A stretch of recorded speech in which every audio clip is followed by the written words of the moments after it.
Hello and welcome to Cookery with Mason Storm. Today we are going to be making ourselves some more mushroom ketchup. This time we're going to be using Portobello's. We're going to make it a little bit more chunky and a little bit more spicy.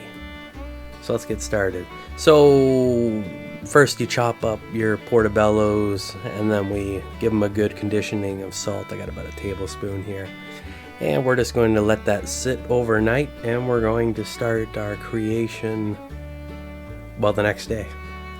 I have half a teaspoon of chili powder, half a teaspoon of cayenne pepper powder, and half a teaspoon of chipotle powder, and of course my mushrooms. The juices extract from the mushroom with the salt, which is fantastic. Get our saucepan on the stove, medium-high heat, and add in our mushrooms as well as our spices. And now we're simply going to cook this, get it to a boil, and let it cook for about 10 minutes or so, which isn't the most exciting thing in the world, but the occasional stir keeps it going nice and good without frying to the bottom of the pan.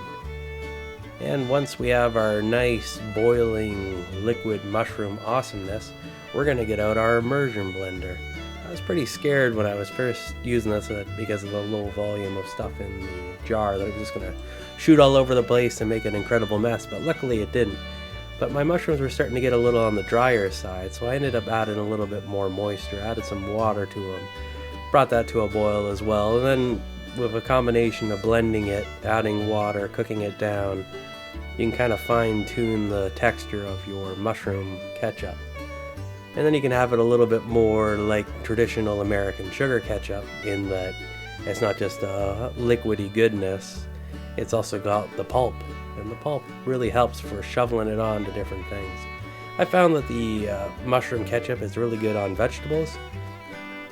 Brussels sprouts that have been roasted, they're like candy with a little bit of mushroom ketchup. Oh my goodness, it takes it to the next level. But it's also really good on meats. Steaks, burgers, chicken wings, other meats, I guess. Those are the ones I've tried.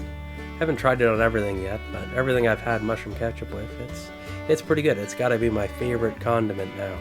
So once we are satisfied with our texture and consistency, we're going to need to do some bottling.